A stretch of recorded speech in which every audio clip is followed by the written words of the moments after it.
It is working. Hello. Hello. Here. Hi. Hi. Thank you for coming in. Thank you for joining us. And really interested in knowing what your perspective on communication today. I think it's a very, very interesting topic for startups. I think it's I would say, coming myself from the marketing background, I see it as the most important component of the startup journey. Product itself, if your communication is great, the product will come. But Adam, let's start with you first. Tell our audience a little bit about yourself, your professional journey. Let's start there. Yeah, sure. Well, first of all, thank you for having me. It's always good fun to talk about this stuff. I mean, communication is very subjective, so hopefully there's something interesting for the people here.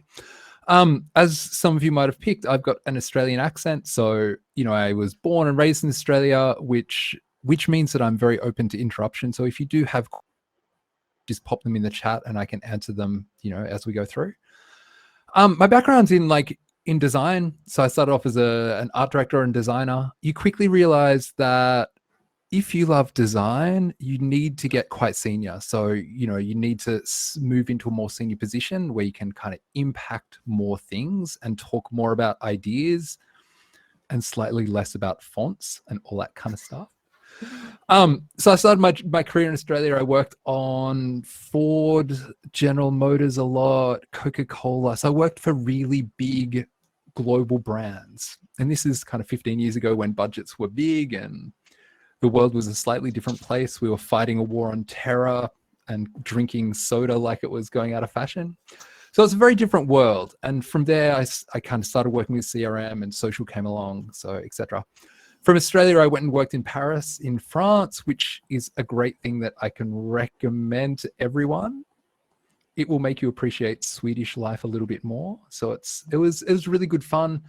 There, I worked on a lot more international business. So I worked on big global digital things for Nestle and a whole bunch of stuff. I mean, what you realize working in communication in Paris is that the biggest export is Frenchness to the rest of the world. So just like Sweden kind of exports ideas in a softer way and exports products, the French export luxury and Frenchness. And so it's a slightly different place.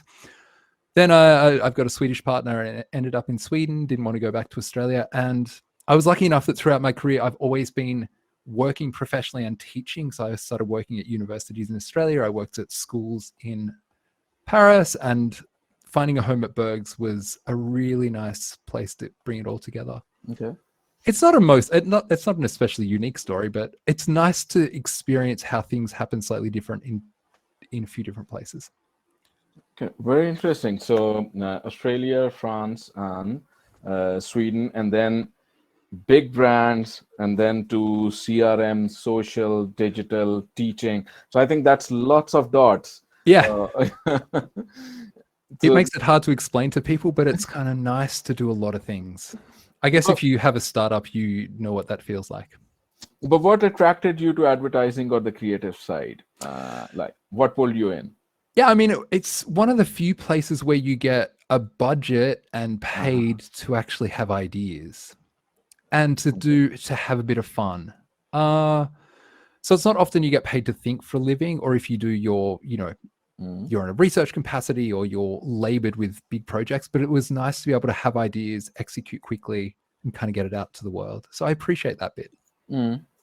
And how do you see the industry now? You've gone through a transition of Nestle's, you talked about GM, Coca-Cola, and then what evolution do you see? What's the big story out? I think it's a lot more conservative now. Okay. I think it's a lot less fun and certainly funny. So I think humor and kind of that human charm has often gotten missed a little bit. And I think, bad analysis of data has probably done that to some degree. And also, I think there's a fear of saying the wrong thing or upsetting people. So 3 nasty tweets will kill a campaign these days, whereas, when Twitter was small and niche, that wasn't the case. So you could be a bit more risky. Okay. I think that's changed. And would you say that is due to us rushing into the digital side? Because digital is very open and it's commentable. Like when you were releasing a print ad or a TV ad, the feedback network will be very different. Yeah, I think that there's lots of people that read data badly, and if you're on the outside, it can look like you're insightful with your data and analytics, but good reading data well and finding human insights and Hmm. actual things you can market upon or work with, or things that are really unique, is rare. It takes specially trained people that are good at the kind of analytical side, but as well as the human psychology side. Hmm. And I think we've got the data nerd bit. I don't know if we've got the people that have the Okay. human insights to put it all together. So the numbers look very convincing, even when they're Hmm. wrong. Well, but that's a very interesting observation that you made because we had this discussion. I think it was with in a recent talk. I'm just trying to rotate in my mind. I think it was with Yuan Atbi, who is the founder and CEO of Fishbrain. He was here a few weeks ago, and we were talking about big ideas versus optimization. So I think analytics are a great way for optimizing things, Yeah. but the bigness of things, the big idea, thinking out of box, that's probably driven by some inspiration at the core, I would say. Yeah, absolutely. And even if you do look at research, I think like talking to people and really, sitting down and asking questions about a consumer's life and what's a big deal is probably a bit better than diving into a whole bunch of analytics sometimes. Excellent point, and I think that's somewhere start. It could be a learning point for startups. Like, should you go out? Because startups also have that. When I'm coaching startups or when we are meeting them and asking them for validation, some choose to go out and do some Google surveys, Yep. and others really go deep into understanding and bringing the lingo from their customers. Like, we met this person and this Yeah. was her problem in context of our. So you, where would you draw a line, like in I startup mean, space? Is it the numbers or is it the closeness with the customers at a emotional level that I think as a startup, you don't always have access to numbers that are especially insightful. So I Mhm. think, talking to people, and it can Okay. be risky because you talk to people that or will say, you got to be careful you don't talk to people that say what you want them to say. So talk to Okay. people who will be honest with you, which can be tough. But I think, just even a few interviews and a few good conversations over coffee or beer or whatever, or, a good sit down can be especially useful. And Okay. I think that's an art or a craft that Yeah. sometimes gets a little bit lost. I think that's $1 million message to the startups. I'll summarize here. The art and craft of researching your people is talk to people and try to get the good response bias out. So if you can do these two things, like it's very simple, like talking. Maybe talking has a huge social barrier. Maybe a person is afraid. I think that's the main point with startups. But I think it's beautiful. Talk and try to take the good response bias out and see if you're getting neutral feedback. Yeah. Yeah. Yeah. I mean, the thing, it's easy to ask your friends, and they, it's Mm, especially surveys. Like if you send them to your network, yeah, I mean, it's tough, but it's like the mm. way you do those interviews can be helpful too. If you start to be critical, and be bold in your interviewing, the other people can start to be bold in some of their feedback. Okay, okay, excellent. So, an interesting point here for startups. What else could be a focus for a startup? So, yes, talking to people. If you want to get your communication right as a startup, you think what else startups need to have in mind? Yeah, I think just getting your being so familiar with your product, but I Uh-huh. guess that's the easy bit because you're so busy making the damn thing. That's, you're maybe too familiar with it, but just understanding the utility and and the value that it offers to people or your audience in a really simple way. And it's like there's an exercise that we do here at Berghs, and that is like take a subject and explain it to 5 people. So like Take how a car works and explain it to the world's most advanced engineer, whatever. So you explain it to like a teenager, you explain it to like a kid, and then you explain it to a little kid. And it's like you almost need to be able to explain your startup to the most advanced Y Combinator nerd startup Silicon Valley geek, but you also should be able to explain it to a 4 or 5 year old kid in a fairly good way.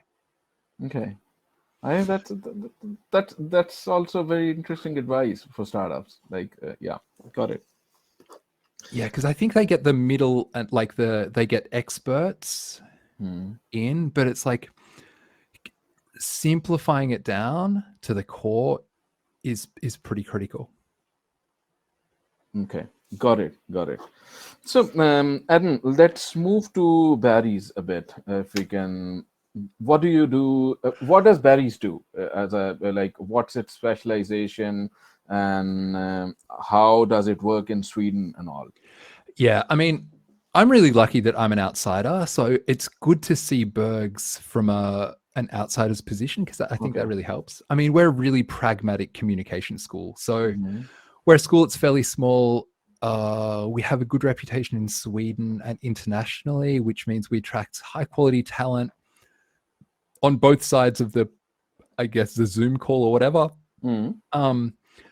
But we're really pragmatic. So it's not a school that does research. It's a school that prepares people for the world as it is and as it will be very soon. So it's very, very much kind of industry driven. Okay. And the other thing is, and you will all, I mean, half the people here probably know someone that's been at Berghs, or there's always a contact, there's always a relationship people have, especially in Stockholm. It's very good at distilling kind of contemporary values down and kind of modern values of quality and, justice and fairness and all of that kind of teamwork and that kind of stuff, and distilling it down in a way that still produces good results. Because it's easy to talk that talk if you don't care about the results, but to make sure to marry it, to match those two things isn't always easy. But Berghs, I think, does it pretty well. And you have chosen to be focused on communication. That's the focus you have thought as the strategic focus. Yeah, it's absolutely a communication school. We think that communication makes everything better. We think that communication, improving your communication skills helps you pitch startups. It helps you have better or less arguments with your family at home. Like it should, like good communication helps you everywhere. It's good for your mental health. It's good for everything. So we take a very broad view of it, but then we certainly apply it in commercial places. And your target audience or the user base is individuals, or do you also work with businesses or startups in some way? Yeah, so we have a lot of our students are fairly young. Often they've studied before, so they're mid-20s. So they're a lot of the people that come through. We also do a lot of like commercial communication training with businesses in lots of different places. We also do commercial projects for companies that want access to kind of young, fresh thinkers. Okay. Brilliant. We have some questions coming up. I would say to the audience here and to the community members that please keep them coming. We'll take them in the last 10-15 minutes. Adam, you and I discussed that maybe we can show something to the audience here. Yeah. So should I share my screen now? Yeah, I'm just thinking. Yeah. Yeah, let's keep going, or else we'll talk for an hour and everyone will get bored of us. Okay. No, it's quite interesting talk. It's not very boring. Okay, so hopefully you can see my screen okay. Okay. Yes. This is just something that we've developed a little bit. I've adjusted a little bit for an audience. The bad thing is I didn't get to meet you all, so hopefully it's relevant. I've tried to make it as relevant as possible, but it's really about the idea of thinking away from your own perspective can be really useful when you're starting to work out what your communication is. That's me. You've met me. So I'm going to try cover a few of these things. What you want for your communication, how to find your unique voice, that is an incredibly difficult thing to do, especially if you're busy building and launching products. Setting strategy and single-mindedness is something that I covered in, like, how would you explain this to your 5-year-old kid at midsummer? Empathizing with your core audience is good because there's a limited role for your product, service, or brand in someone's life because they have a life.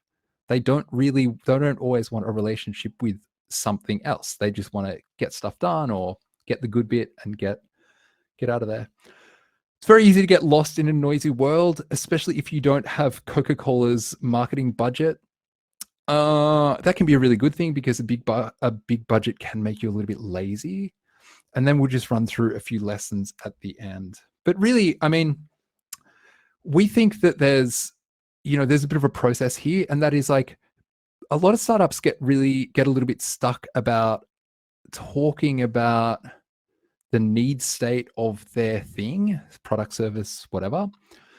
And when you start to think about that, you need to look at some of the rules or conventions in your category. So there's a way that certain things talk. So like prepaid cell phone companies talk differently to flagship phone companies, etc. So there's rules and unspoken conventions around that stuff. Another thing is, it's always good to look outside of the conventions of your competitors and look to what other industries do, because you can often learn a lot and you can bring a lot of freshness just by bringing in some of those rules to a different place. And then there's a whole lot of like really fun games that just feel like, bad corporate icebreaker games that are actually really useful to see the world from a different perspective. And then it's kind of, from that, you get a pretty good platform to build your comms. So let me just kind of keep going. Here at Berghs, we really understand why people get stuck. And that is because you've got a to-do list that is longer than you can achieve in your lifetime, perhaps, if you're a bold, optimistic, ambitious person, and you wouldn't be on this call if you weren't. First of all, you're busy making the thing. You're number two, you're busy pivoting and adjusting the thing. Number three, I don't know if all of you have marketing managers or, extremely overpaid marketing professionals to just hand projects to. So it can often feel like you're doing someone else's job.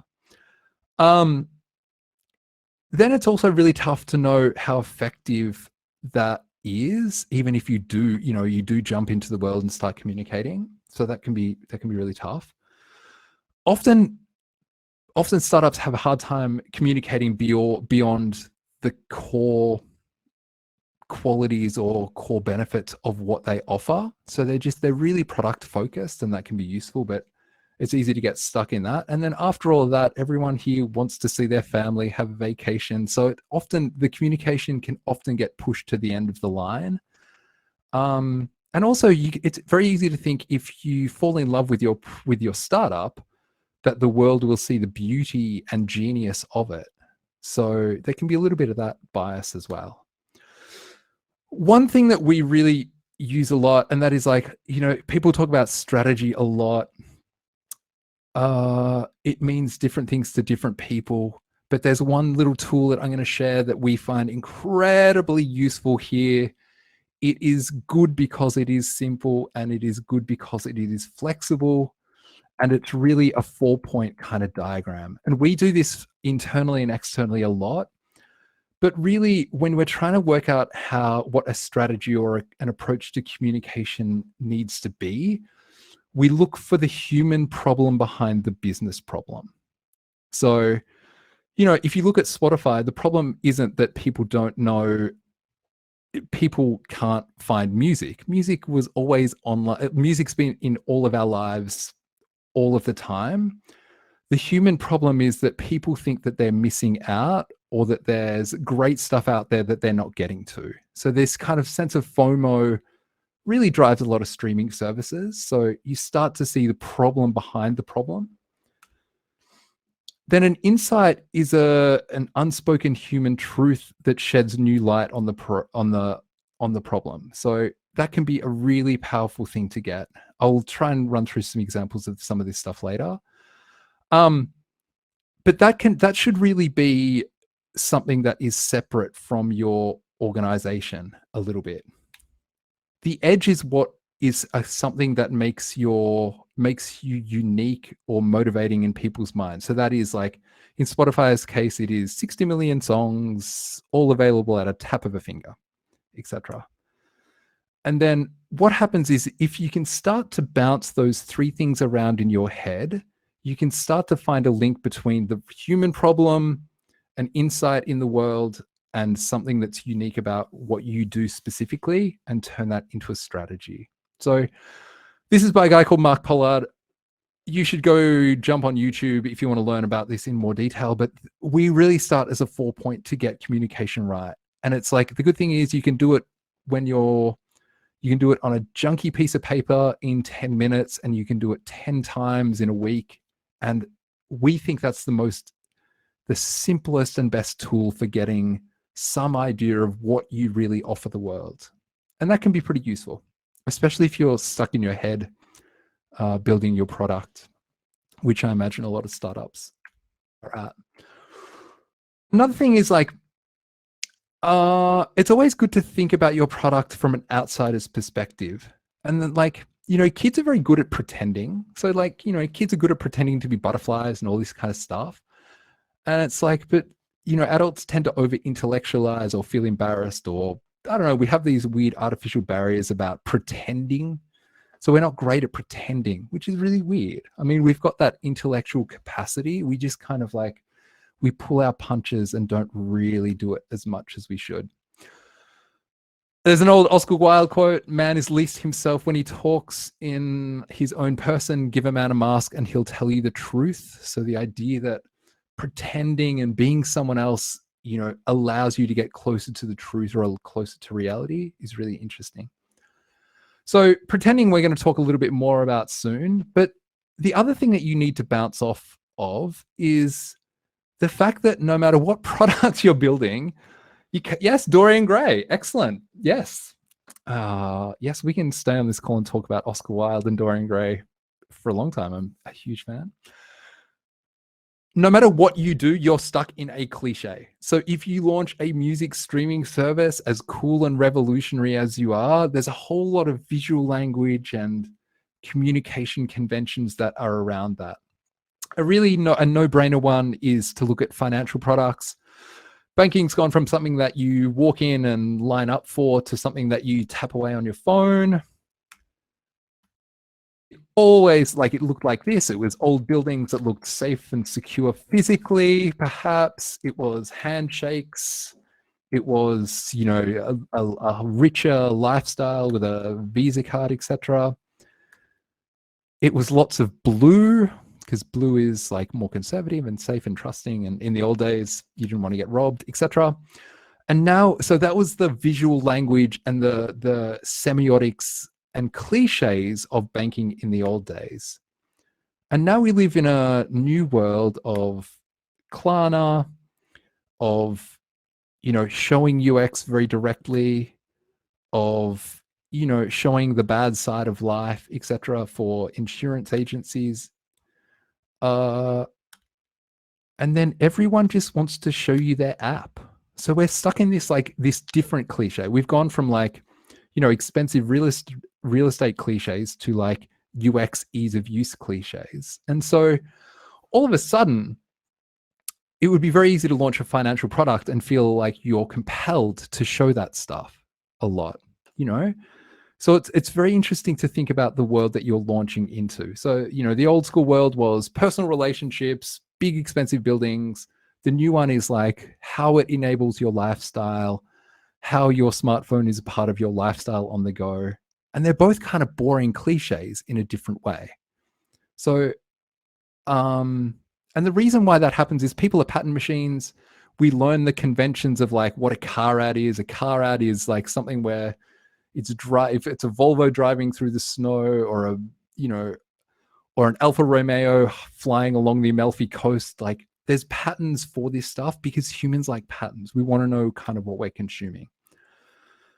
This is a video, maybe you've seen it. I'm actually going to skip it because it's a little bit long, but it's all about, you remember about a year ago, all of those commercials for like COVID are like, we are in this together, family, do you know what I mean? So like everyone's saying the same thing and it's really boring and it's a little bit meaningless because like, it doesn't matter if you're putting up a post about Black Lives Matter or you're in the fight for, social justice or, a sense of fraternity around COVID. It's just like everyone's doing it. So it doesn't really make any sense. So I'm actually going to skip that. Sometimes people break out of this stuff a little bit and kind of be a bit more honest about it. There was a great campaign. If I play this, can you hear the sound? Can you hear that sound? No. Okay. I don't have sound anyway. Oh. No, I can't hear you. Reshare the screen, and then you'll get a prompt which says share sound. Yeah, that's okay. It's like, Google it if it's Friday afternoon and you're boring. Go look at the Tide ad, Super Bowl ad. It's all about being incredibly aware that you're stuck in this kind of Truman Show existence of advertising, which is kind of interesting to watch to see how that's broken. How do I get out of this video?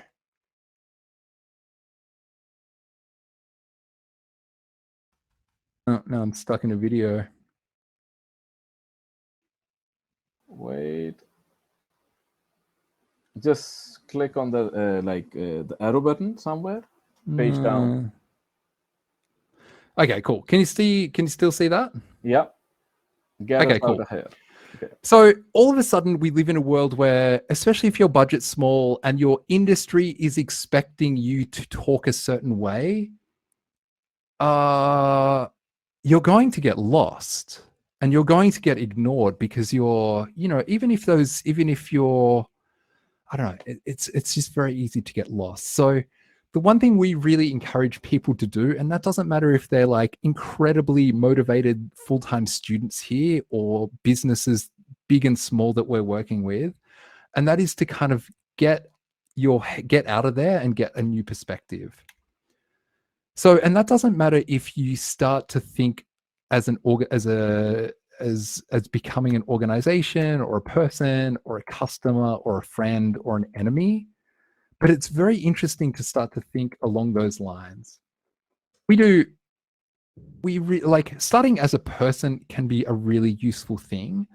So if you assume the persona of a third party and you start to think about and reflect on your brand or your startup, that can be really interesting. And it's like, this stuff feels like really boring games, but it's amazing how 10 minutes with a question like, how would Lady Gaga pitch your startup to her audience of little monsters?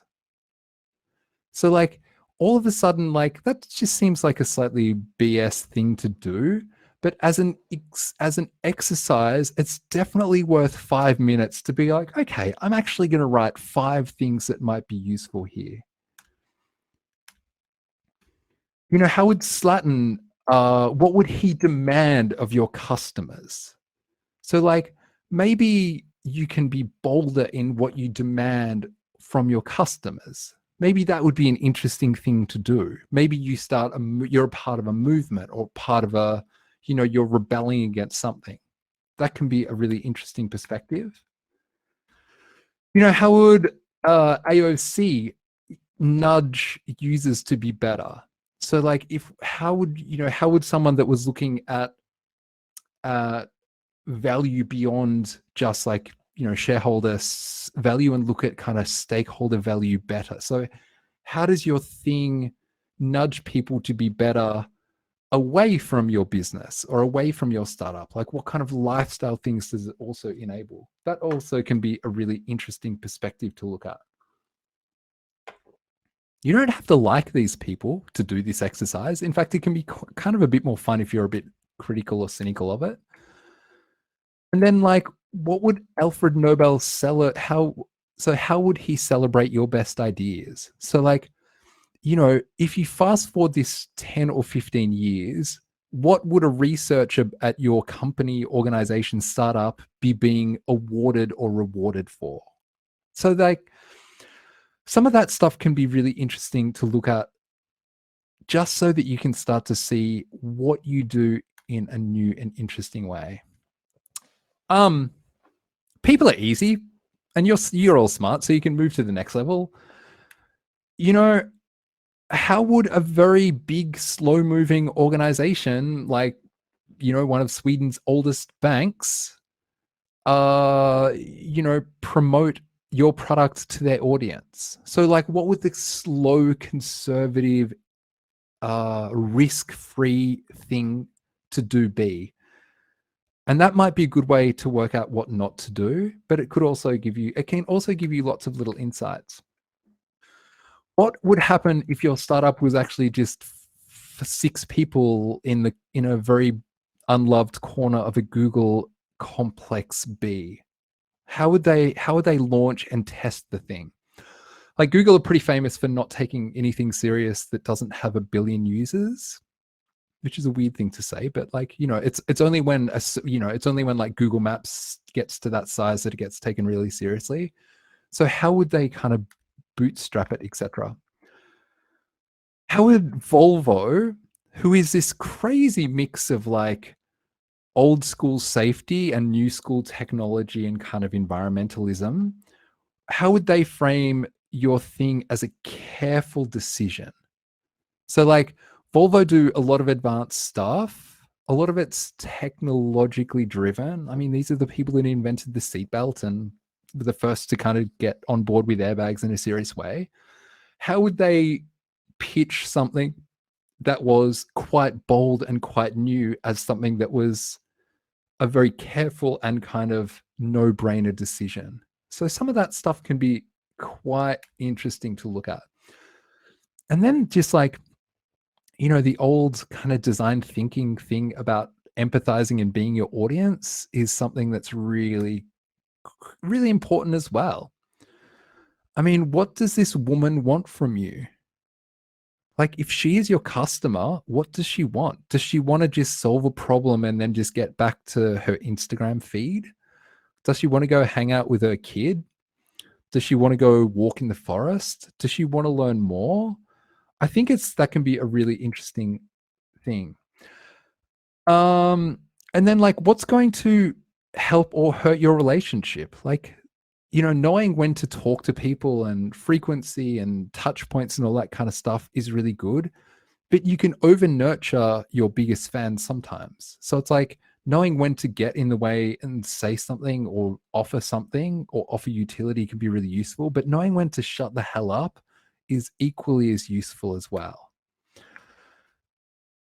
And then it goes down to that thing of like, I'm sure you're very good at describing your startup with the appropriate amount of buzzwords depending on your audience. But how, like, when you've opened your second bottle of rosé for the night, how do you really explain it to your friends what you're up to and what you do during the day? And that will be a really casual, really honest way of describing it. But that's pretty useful too. I mean, we live in a world where people can probably appreciate that honesty in lots of different ways. Knowing how you explain it to like a non-technical person is really interesting as well, and how do they see it, etc. And the other thing, this is kind of a good one, and that is like, look at it from your enemy's perspective and look at it from what would your biggest competitor want you to do? Because they kind of want you to mess up. So like, do they want you to just launch with the usual UX image and the usual like, we're here to make life easier, and just be ignored?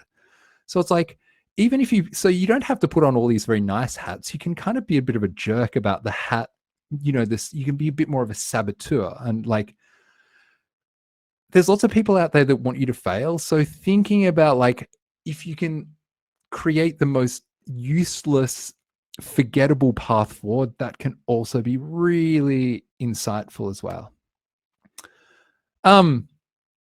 So that stuff can be really useful. There's a whole bunch of stuff that we do here at Berghs that can be really good for role playing.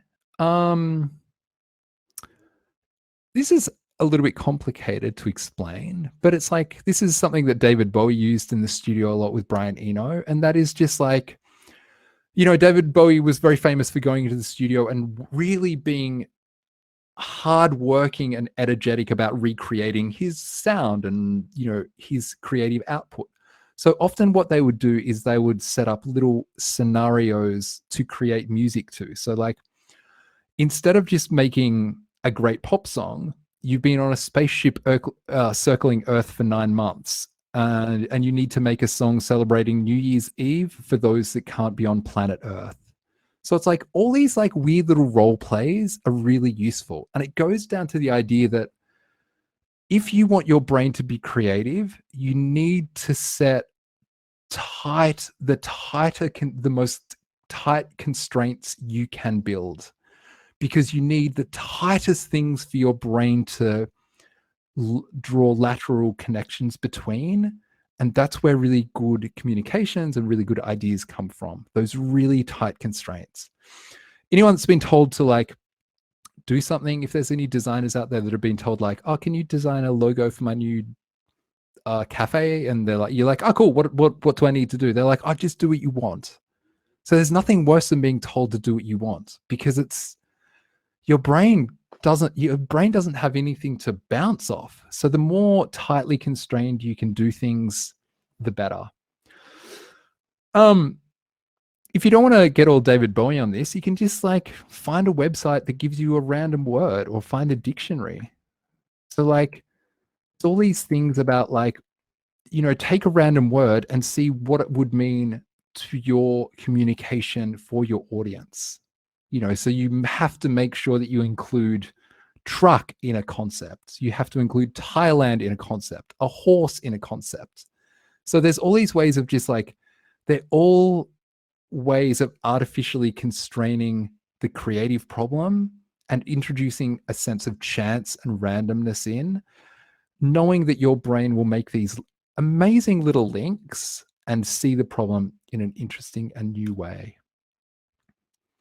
So that's like, that's a very Berghs approach to it. I mean, we usually explain that stuff in more than a few minutes. So I ran through all of that stuff pretty quickly. But I think like, if you can give yourself the time and then set up the limits to pretend, that can really help your communication as a startup. I'm very happy to shut up now. Actually, I can stop sharing my screen, I think. Okay.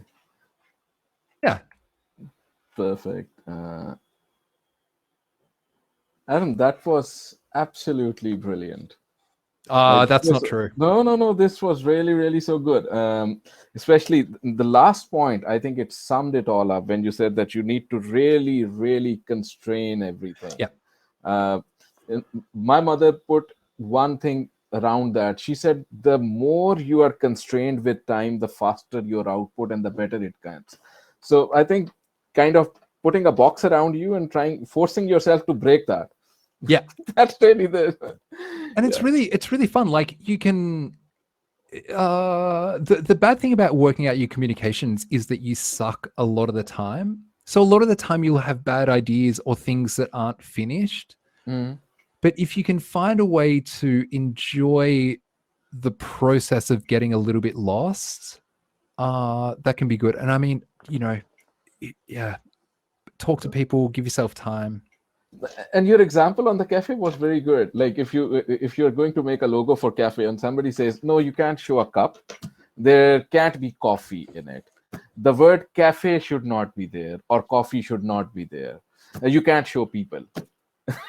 Yeah, exactly. I mean, now it's interesting. Now my brain's like, what's left? Can I use coffee beans? Can I like? Yeah, it's really, and cafes, even cafes have a look and a feel. They either look like they're from the 1930s in Italy, or they're like super clean and modern, like almost like a fashion brand. So like, there's all these cliches no matter where you look. Exactly. Let's take some. So the point to audience would be, I'm getting some questions directly. There are some on the main channel. Please put your questions in or any thoughts in. If you have a question on your startup, please put it on chat and we'll take it up now in the last 10 minutes. Marina, would you want to join us here and bring some audience response in? To audience, I'm saying if there are any questions, if you want a quick feedback on some idea, just write it and we'll try to get that in. Marina, I'm bringing you in as a presenter, so if you can... I can also share this presentation as well, so you've got it. Okay, very good. Yeah. So I'll make a PDF for you guys. Let's see. Hold on. Hi, Marina. Hello. Hi. Hi, Adam, and hi, Naimul. So nice to meet you, and it was great to hear all what you shared. Mind-blowing. That's very kind. Nice. Yeah, we have not much time, so I will just jump straight into some questions. Naimul, you said you have some too. Yeah, please go ahead. Yeah, so thank you so much for sharing again, Adam. I will share some questions now. Is it okay? Yeah, sure. Please. Awesome. Yeah, so we have Brenda Ochola. Sorry if I mispronounced Brenda. She's asking, how do you build the right audience online without a big budget for ads? You need to a really good thing to do is to find an enemy. So like if you're launching a sportswear brand or what, I mean, this is a crappy example. Hopefully no one's doing that. Sounds like a manufacturing nightmare. If you were launching a competitor, you would make Nike and Adidas an enemy. So you need something to rebel against, I think can be a really nice thing, and use that passion that's already in the world against it, or, you know, finding a strong emotion and flipping it to your benefit can probably work pretty well. And it's probably a technique that you can apply to anything if you're careful enough. Can you give us an example of how you can turn a strong emotion? Do you mean like something that is on the news and is being... Yeah, I mean, like you can rebel against, you know, if you were a sportswear might be a nice one because everyone knows that Nike just gives good-looking, skinny people hundreds of millions and millions of dollars, and that's kind of in, you know, then high production value. So it's like, you know, the idea that it's it's sportswear for real people because real people sweat differently than NBA athletes or Usain Bolt or whatever. So it's like, you know, that's for them. That's not really for you. How can it be for Andy Murray and for your bad tennis on Saturday morning? So it's like, I think you can start to push against it, but often you need a bit of an enemy. Great. Okay. Sounds interesting. And insightful. I think it's really cool approach. Yes, and then we have a question from Gunjan Chirival, and she's asking, I started with my digital marketing consultancy, and I want to know how can I differentiate myself from the others in the same field. Sorry if you are not a girl. I said she. I assume that. Sorry, now you can answer. I mean, differentiation is a really tough thing to do because you can't always differentiate. It's a little bit unfair to tell people to differentiate themselves if what they're doing is similar. So I guess just like lean in and exacerbate and pull out the things that, or the combinations of things that you do best. So it's like, you know, an engineering degree isn't an especially great thing. An engineering degree with a law degree. So when you start to get different unique combinations, and whether or not that's your skill set or your background, that makes you a bit more unique. So it's like, you know, if I was to take every English speaking ex-volleyball player in Stockholm who's Australian, I think there's probably only me. But there's lots of Australians here, and there's lots of English speakers, and there's lots of volleyball players. But it's when you combine the things together and find a through line, I think that's maybe the best option.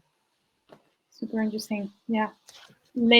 Create layers of diversity and find what's unique about you and your product, I guess, and service.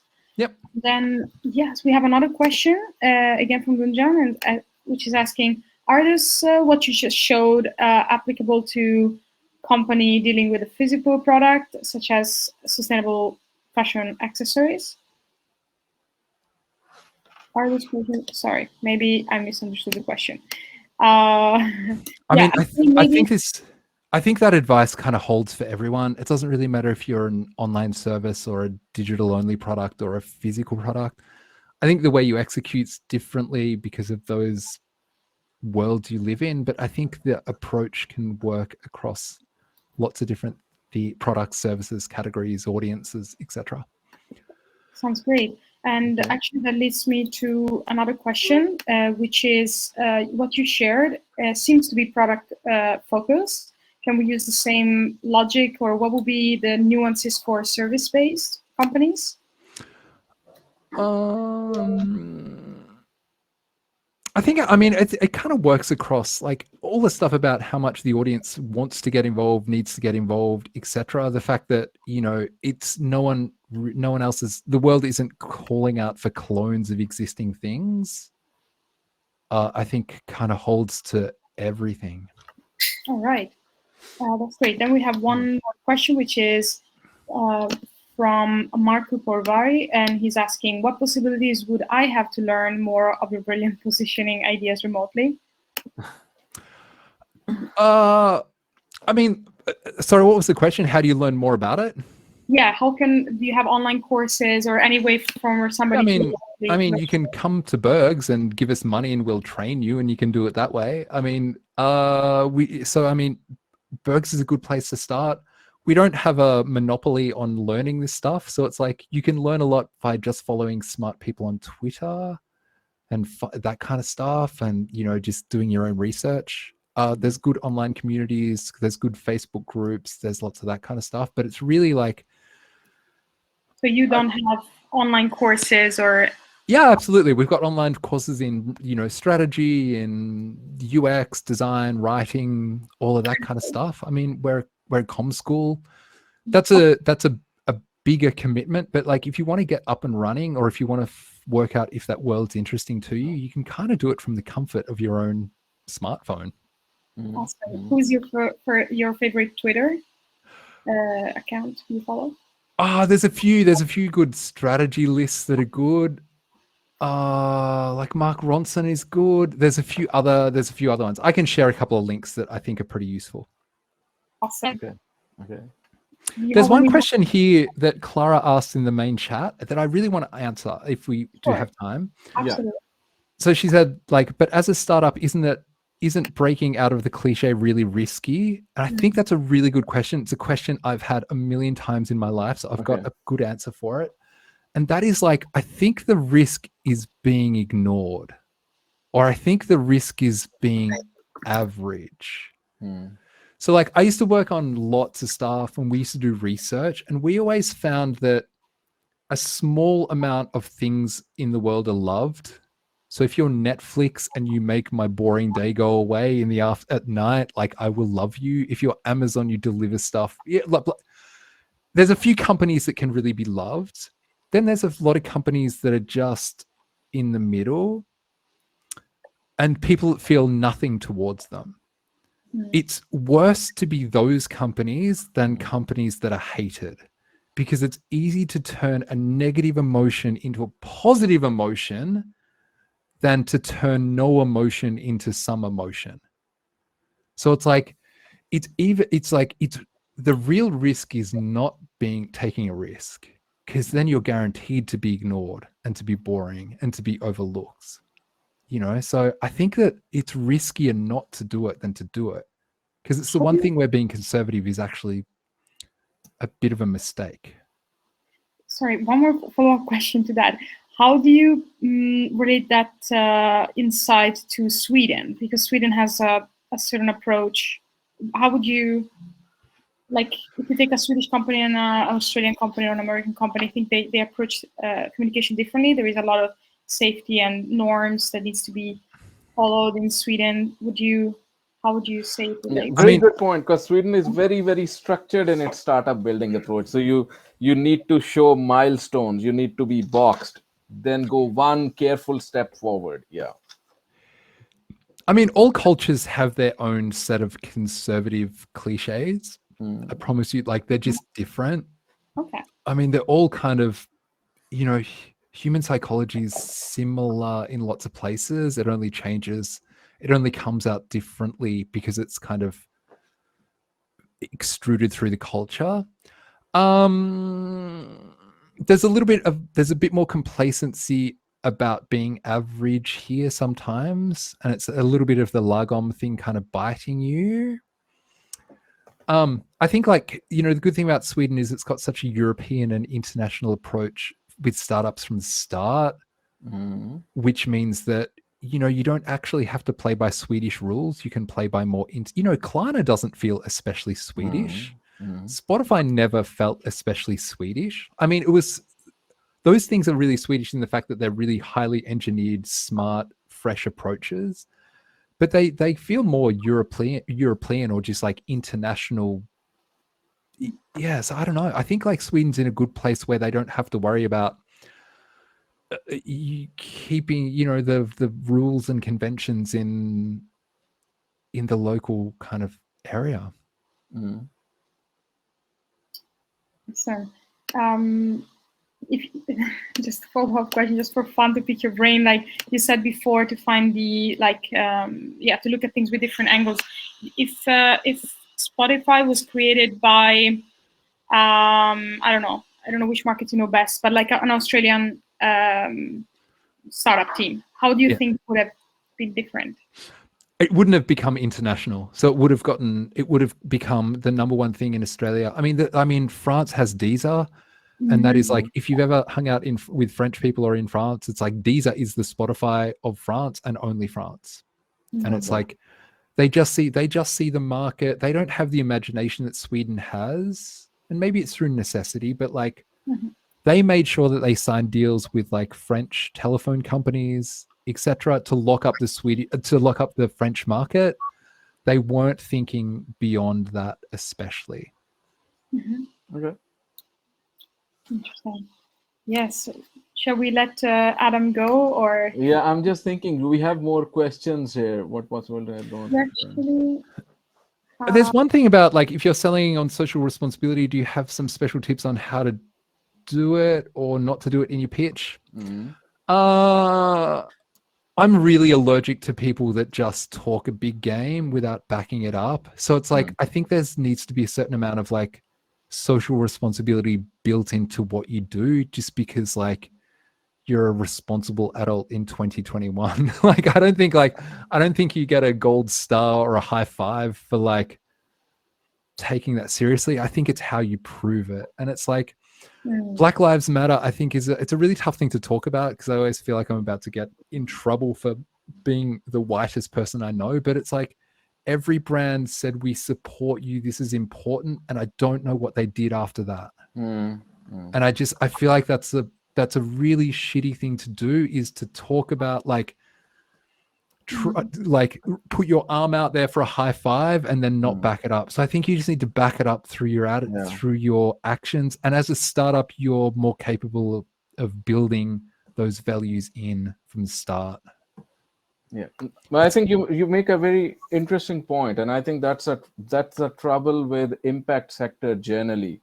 We have been through generations of greenwashing. We have seen that happening, and then very recently there's a lot of lip service and not real service. So you would say something, but eventually, and I see it in the context of, for example, the difference we see in women-founded startups being funded. Everybody starts talking about it because it's cool to talk about it. Yeah. But eventually, what happens? The percentage is not changing that fast.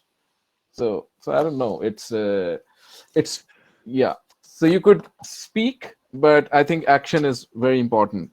If you can take that first. Yeah, well, it's the I mean, everyone can talk a big game.